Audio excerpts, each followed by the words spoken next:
বাংলাদেশের জন্য সুখবর। এবার বাংলাদেশের মাটিতে ড্রোন কারখানা নির্মাণ করছে তুরস্ক। এখন ভারতের দাদাগিরি শেষ। বাংলাদেশে ড্রোন ফ্যাক্টরি তৈরি হলে বাংলাদেশ সামরিক দিক থেকে অনেক উন্নতি লাভ করবে, যা ভারতের একেবারেই সহ্য হবে না। যেমনটা জানেন, মুসলিম বিশ্বের সব থেকে শক্তিশালী দেশ হচ্ছে তুরস্ক। এমনকি পৃথিবীর 7 নম্বর সব থেকে শক্তিশালী দেশ হচ্ছে তুরস্ক।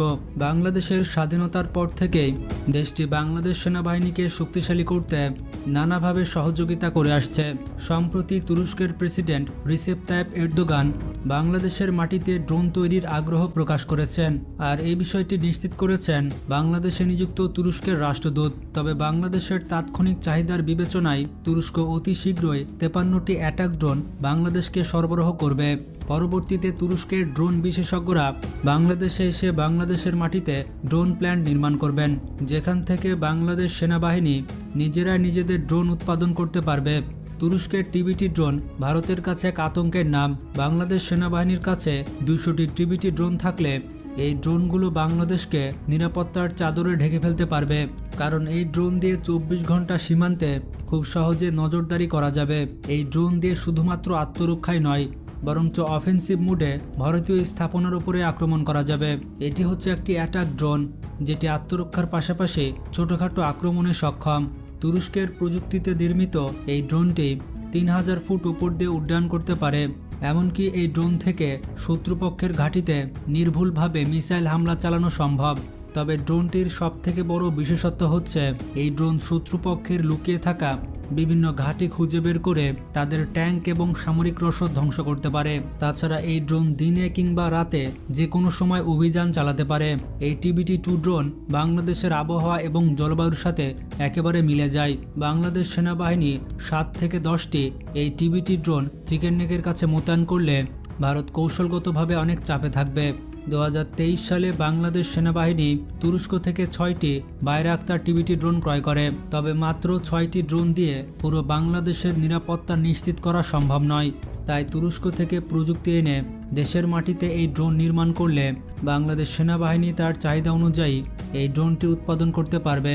তুরস্ক দক্ষিণ এশিয়ায় তাদের প্রভাব বিস্তারে বাংলাদেশকে একটি বিশ্বাসযোগ্য বন্ধু হিসেবে বিবেচনা করে। তুরস্কের সাথে বাংলাদেশের সংস্কৃতি, ধর্ম এবং ঐতিহাসিক মিলবন্ধন রয়েছে। হাসিনা সরকারের পতনের পর বাংলাদেশের সাথে তুরস্কের সম্পর্ক আরও বেশি ঘনিষ্ঠ হয়েছে, যার প্রমাণ হচ্ছে বাংলাদেশের মাটিতে এখন তুরস্কের ড্রোন কারখানা নির্মাণ করা হবে। বাংলাদেশের মাটিতে তুরস্কের এই ড্রোন কারখানা নির্মাণ হয়ে গেলে বড় ধরনের চাপে পড়বে ভারত, কারণ তুরস্কের প্রযুক্তিতে তৈরি বাইরাক্তার টিবিটি ড্রোন পুরো বিশ্বজুড়ে বিখ্যাত। আর বিশ্বমানের এই ড্রোন বাংলাদেশের কারখানায় উৎপাদন করতে পারলে সেটা হবে ভারতের দুশ্চিন্তার অন্যতম কারণ। এটি ভারতকে আতঙ্কে ফেলে দিবে। তখন বাংলাদেশের কেবলমাত্র আত্মরক্ষাই নয়, বরঞ্চ আক্রমণ করার ক্ষমতা অর্জন করবে। সাধারণত ঘনিষ্ঠ মিত্র দেশ ব্যতীত একটি দেশ অপর একটি দেশের কাছে ড্রোন নির্মাণের প্রযুক্তি শেয়ার করে না। তবে তুরস্ক বাংলাদেশের কাছে ড্রোন তৈরি করার প্রযুক্তি শেয়ার করবে বলে সিদ্ধান্ত নিয়েছে, যেটি বাংলাদেশ সেনাবাহিনীর সামরিক সক্ষমতাকে কয়েক গুণ বাড়িয়ে দিয়েছে। তুরস্কের বড় বড় ড্রোন কোম্পানিগুলো বাংলাদেশের মাটিতে উন্নত মানের সব ড্রোন তৈরি করতে চায় এবং সেই ড্রোনগুলো দক্ষিণ পূর্ব এশিয়ার দেশগুলোতে তারা রপ্তানি করতে চায়, কারণ দক্ষিণ এশিয়ার উদীয়মান অর্থনৈতিক দেশগুলোতে বিভিন্ন ধরনের অস্ত্রের বাজার তৈরি হয়েছে এবং এই সকল দেশগুলোতে অস্ত্র রপ্তানি করতে চায় তুরস্ক। সেক্ষেত্রে নির্ভরযোগ্য মিত্র হিসেবে বাংলাদেশের মাটিতে ড্রোন কারখানা নির্মাণ করতে চায় তুরস্ক। দক্ষিণ এশিয়ার দেশগুলোর মধ্যে বাংলাদেশকে সামরিক অস্ত্র তৈরির হাব করতে চায় তুরস্ক।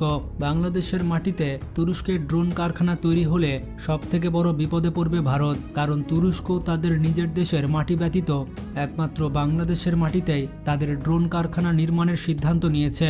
বাংলাদেশের মাটিতে এই ড্রোন ফ্যাক্টরি তৈরি হলে বাংলাদেশ সেনাবাহিনী তাদের নিজস্ব চাহিদা পূরণের পাশাপাশি পৃথিবীর বিভিন্ন দেশে রপ্তানিও করতে পারবে।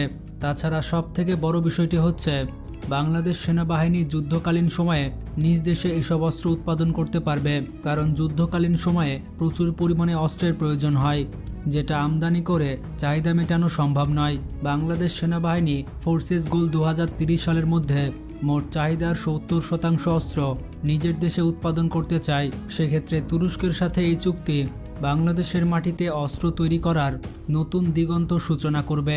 শুধুমাত্র ড্রোন প্রযুক্তি নয়, ড্রোনের পাশাপাশি অন্যান্য অস্ত্রের প্রযুক্তি বাংলাদেশের সাথে শেয়ার করতে চায় তুরস্ক। আসলে মুসলমান দেশগুলো হচ্ছে ভাই ভাই, তাদের উচিত একে অপরের সাহায্য করা, যেমনটা তুরস্ক করছে বাংলাদেশকে। তুরস্কের রাষ্ট্রদূত বলেছেন, বাংলাদেশ তুরস্ক থেকে armed vehicle, rocket launcher, drone সহ আরও অনেক ধরনের পণ্য কিনেছে। আগামীতে আমরা আরও বেশি উচ্চ প্রযুক্তি সম্পন্ন বিভিন্ন অস্ত্র বাংলাদেশের নিকট সরবরাহ করতে চাই। তবে এটি শুধুমাত্র ক্রয় বিক্রয়ের মধ্যে সীমাবদ্ধ থাকা উচিত নয়। তুরস্ক প্রযুক্তি হস্তান্তর করে বাংলাদেশের সমরাস্ত্র তৈরি করতে চায়। রাষ্ট্রদূত মোস্তফা ওসমান বলেন, গত 15 বছরে তুরস্কের কোম্পানিগুলো প্রতিরক্ষা পণ্য উৎপাদনে অনেক উন্নতি করেছে। তারা এখন ন্যাটো মানের পণ্য উৎপাদন এবং শর্ত ছাড়া সুলভ মূল্যে বিক্রি করছে। বাংলাদেশের প্রায় 3000 সেনা কর্মকর্তা তুরস্ক দেশটিতে প্রশিক্ষণ নিয়েছে। প্রশিক্ষণ ও আর্থিক সহায়তা সংক্রান্ত বিভিন্ন সমঝোতার অধীনে বাংলাদেশ তুরস্ক থেকে অর্থ নিয়ে প্রয়োজনীয় প্রতিরক্ষা অস্ত্র ক্রয় করতে পারবে। ভবিষ্যতে ভারতের সাথে বাংলাদেশের বড় ধরনের কোনো যুদ্ধ শুরু হলে মিত্র দেশগুলোর সহযোগিতা লাগবে, কারণ মিত্র দেশগুলোর সহযোগিতা ছাড়া বাংলাদেশের একার পক্ষে ভারতের বিরুদ্ধে যুদ্ধ জয়লাভ করা সম্ভব হবে না। ভারতের সাথে বাংলাদেশের কোনো যুদ্ধ সংগঠিত হলে সবার আগে যে দেশটি এগিয়ে আসবে সেটি হচ্ছে পাকিস্তান, চায়না এবং তুরস্ক। এর জন্য বাংলাদেশ সামরিক বাহিনী সামরিক অস্ত্র ক্রয়ের জন্য তুরস্ককে সবথেকে বেশি প্রাধান্য দিচ্ছে। তুরস্ক ন্যাটোভুক্ত দেশ হওয়ার কারণে দেশটির অস্ত্রের মানগুলো ন্যাটো স্ট্যান্ডার্ডের, যার ফলে তুরস্কের প্রযুক্তি সহায়তায় বাংলাদেশও তৈরি করতে পারবে ন্যাটো স্ট্যান্ডার্ডের সমরাস্ত্র। পশ্চিমা ন্যাটো জোটের একমাত্র মুসলিম দেশ হচ্ছে তুরস্ক। তুরস্কের সেনাবাহিনী ন্যাটো জোটের মধ্যে দ্বিতীয় বৃহত্তম সেনাবাহিনী। এছাড়াও দেশটির রয়েছে শক্তিশালী ড্রোন বাহিনী। গ্লোবাল ফায়ার পাওয়ারের র্যাঙ্কিং অনুযায়ী পৃথিবীর 7 নম্বর সব থেকে শক্তিশালী দেশ হচ্ছে তুরস্ক। তুরস্কের এই ড্রোনগুলো আমেরিকা এবং ইসরায়েলের মতো দেশ ভয় পায়। তুরস্কের তৈরি ড্রোনগুলো ব্যাপক মারাত্মক হয়ে থাকে। ন্যাটো মিত্রদের মতো সামরিক প্রযুক্তিতে অনেক উন্নত হচ্ছে তুরস্ক। তুরস্কের 7 লাখের বেশি সৈন্য এবং আধা সামরিক বাহিনী রয়েছে। বর্তমানে বিশ্বের সবথেকে বেশি ব্যবহৃত ড্রোনগুলোর মধ্যে একটি ড্রোন হচ্ছে তুরস্কের টিবিটি ড্রোন। এটি হচ্ছে TBT-2 অ্যাটাক ড্রোন। তুরস্কের এই ড্রোনটি আজারবাইজান, রাশিয়া এবং লিবিয়াতে ব্যাপক সফলতা পায়। এরপর থেকে এই ড্রোনটিকে নিয়ে সামরিক অঙ্গনে ব্যাপক আলোচনা শুরু হয়। এই অ্যাটাক ড্রোন হচ্ছে একটি গেম চেঞ্জার সমরাস্ত্র, মুহূর্তের মধ্যে যুদ্ধের মোড় ঘুরিয়ে দিতে পারে। আপনি জানলে অবাক হবেন, পৃথিবীর প্রায় 45টি দেশ এই ড্রোনটি কেনার জন্য অর্ডার দিয়েছে। তবে তুরস্কের এই ড্রোনটি 2032 সাল পর্যন্ত অগ্রিম বুকিং হয়ে গিয়েছে। বিপুল এই চাহিদার কথা মাথায় রেখে তুরস্ক এই ড্রোনটির উৎপাদন বাড়ানোর সিদ্ধান্ত নিয়েছে। এই কারণে তারা ভেবেছে বাংলাদেশ এবং পাকিস্তানে তারা ড্রোন কারখানা নির্মাণ করবে, যেখান থেকে উৎপাদিত ড্রোন পুরো বিশ্বে রপ্তানি করা যাবে। এছাড়া তুরস্কের হাতে রয়েছে শক্তিশালী কার্গি কামিকাজি ড্রোন। এই ড্রোনের সফটওয়্যার সহ সবকিছু তুরস্কেই তৈরি। তুর্কি বিজ্ঞানীরা এটি তৈরি করেছে। 2023 সালে প্রথমবারের মতো এটি আকাশে ওড়ানো হয়েছিল। ড্রোনটি শত্রুপক্ষের আকাশ প্রতিরক্ষা ব্যবস্থা এবং রাডার ধ্বংস করতে পারে। এমনকি এটি ভূমি থেকে আকাশে এবং আকাশ থেকে ভূমিতে মিসাইল ছুড়তে পারে। এই ড্রোন ছাড়াও আমেরিকার তৈরি অত্যাধুনিক F-16 ফ্যালকন মানুষবিহীন বিমান AII ইলন সহ তুরস্কের কাছে 3টি ভয়ঙ্কর প্রিডেটর ড্রোন রয়েছে। গোপুরতুক 1 এবং গোপুরতুক 2 নামে 2টি গোয়েন্দা স্যাটেলাইট রয়েছে তুরস্কের। সব মিলিয়ে এখন মুসলিম দেশগুলোকে এগিয়ে আসতে হবে।